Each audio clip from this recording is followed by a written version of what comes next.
حضرت عبداللہ ابن عمر فرمانے لگے کہ نبی پاک صلی اللہ علیہ وسلم فرماتے ہیں 3 لوگ سفر کر رہے تھے، رستے میں طوفان آ گیا، تیز بارش شروع ہو گئی، تو حضور فرماتے ہیں وہ تینوں بارش سے بچنے کے لیے ایک غار میں چھپ گئے۔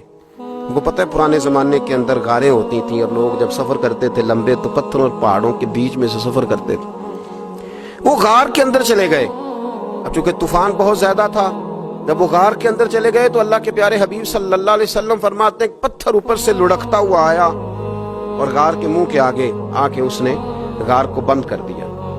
اب اتنا تیز اور اس مضبوطی کے ساتھ وہ پتھر لگا اور اتنا صحیح فٹ ہوا کہ اندر روشنی آنی بھی ختم ہو گئی۔ اب 3 لوگ ہیں، تھوڑی دیر تو وہ پریشان رہے کہ شاید اب کبھی بچ نہیں سکیں گے، شاید چاروں جانب اندھیرا ہی ہے اور اندھیرا ہی رہے گا، شاید یہاں سے نکلنے کے لیے اب ہمیں کوئی رستہ میسر نہیں آئے گا۔ وہ پہلے تو پریشان ہوئے، پھر کہنے لگے یار اس طرح کرو، ذرا غور کیجئے گا میری بات پہ۔ فرمایا اس طرح کرو، اگر کوئی زندگی میں نیکی کی ہے نا تو ذرا اس نیکی کو یاد تو کرو، اور یاد کر کے اس مالک کے حضور عرض تو کرو، وہ کریم ہے، کوئی آنکھوں شاید من جاوے تے گل کم تتڑی دا بن جاوے، عرض تو کرو ان میں سے۔ یہ آپ اندازہ فرمائیے، یہ بات بیان کون کر رہا ہے؟ یہ مدینے والے رسول بیان کر رہے ہیں، یہ نبی پاک علیہ السلام نے بیان فرمایا۔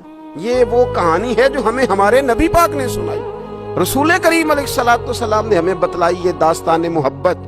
حضور فرمانے لگے ایک نے ان میں سے ہاتھ اٹھائے اور اس نے انداز کیا چھیڑا، عرض کرنے لگا اللہ تو جانتا ہے نا میں نے بکریاں رکھی ہیں، میں غریب ہوں، مزدور ہوں، اور مالک تو یہ بھی جانتا ہے کہ میرے بچے بھی ہیں، بیوی بھی ہے، پر میں جب بھی گھر لوٹا ہوں تو دودھ میں نے بچوں اور بیوی کو پہلے نہیں دیا، بوڑھے ماں باپ کو پہلے دیا۔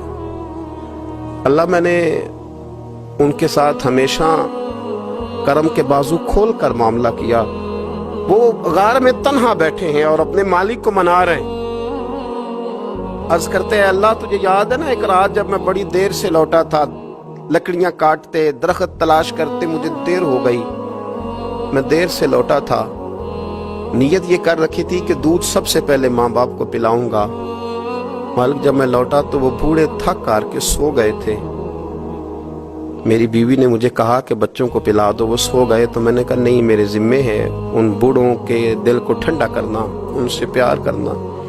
اللہ بیوی مانگتی رہی، بچے طلب کرتے رہے، میری ٹانگوں میں گھومتے رہے، بار بار آتے رہے، اور میں نے دودھ نہیں پلایا۔ اے مالک فجر ہو گئی، آفتاب طلوع ہونے کا وقت آ گیا، پر میں نے ماں باپ کے بیدار ہونے کا انتظار کیا۔ اے اللہ وہ جب اٹھے تو ان کی آنکھوں میں جو میرے لیے دعا تھی اور ان کے سینوں میں جو میرے لیے کرم تھا، اگر تیری بارگاہ میں وہ نیکی قبول ہے تو مالک پھر رحم فرما، نہ اس مشکل سے آسانی عطا فرما۔ سنو سنو، رسول کریم صلی اللہ علیہ وسلم فرماتے ہیں کہ اس بندے کی دعا مکمل ہوئی تو پتھر تھوڑا سا سرک گیا، اور اتنا سرکا کہ آسمان نظر آنے لگا۔ جس نے ماں باپ کو منایا ہے، ان سے پیار کیا ہے، پھر یہی بات وسیلہ بن جائے گی رب کے ماننے کا، پھر یہ وسیلہ بنے گی، اللہ اس سے مان جائے گا۔ پھر رسول کریم صلی اللہ علیہ وسلم فرمانے لگے، دوسرا بولا اور عرض کرنے لگا کہ اے اللہ تو جانتا ہے مجھے اپنے چچا کی بیٹی بھانے لگی تھی، میں اس کی طرف رغبت کرنے لگا تھا، اور میں نے جب اس سے جا کے ارادہ کیا کہ میں تیرا طالب ہوں، تو اس نے مجھے کہا کہ پہلے 100 دینار لاؤ بانا، تو اللہ میں نے مشقت کر کے 100 دینار جمع کیے، اور جب میں پوری طرح اس پر حاوی ہو گیا، وہ میرے قبضے میں آ گئی اور گناہ کا میں نے ارادہ کر لیا، تو اس عورت کے منہ سے ایک جملہ نکلا کہ اللہ سے ڈر۔ اے مالک وہ میرے قبضے میں تھی، اے اللہ میں گناہ پر قادر تھا، میں چاہتا تو گناہ کر لیتا، لیکن جب اس نے تیرا نام لے کے کہا نا کہ اللہ سے ڈر، اللہ میں ڈر گیا، میں اسے چھوڑ کے آ گیا۔ اگر تجھے یہ بات پسند ہے تو پھر نکال دینا اس مشکل سے، پھر کر دینا کرم۔ اللہ میری بھی تو چڑھتی جوانی تھی نا، میں بھی تو سب کچھ کر سکتا تھا، پر تیرے لیے، تیری خاطر میں لذت گناہ سے باز رہا، تو اللہ تو رحمت فرما دے۔ حضور فرماتے ہیں اس کی دعا مکمل ہوئی تھی کہ پتھر تھوڑا اور سرک گیا. پھر تیسرا بولا اور اس نے بول کے کہا اے اللہ ایک مزدور کو، ایک دیہڑی دار کو، ایک غریب کو میں نے کام پہ رکھا ہوا تھا، یہ تیرا اور میرا راز ہے اللہ. وہ مزدور، وہ دیہڑی دار میرے پاس کام پہ لگا تھا، کچھ چاول میں نے اس کی اجرت مقرر کر دی کہ تو کام مکمل کرے گا تو میں تجھے دوں گا. اور جب اجرت لینے کا وقت آیا تو وہ بگڑ کر ناراض ہو کر چلا گیا. میں اسے ڈھونڈتا رہا، وہ مجھے ملا نہیں. میں نے اس کے چاولوں کی قیمت کاروبار میں انویسٹ کر دی، اس کا تھوڑا سا سرمایہ پر میں نے کھایا نہیں.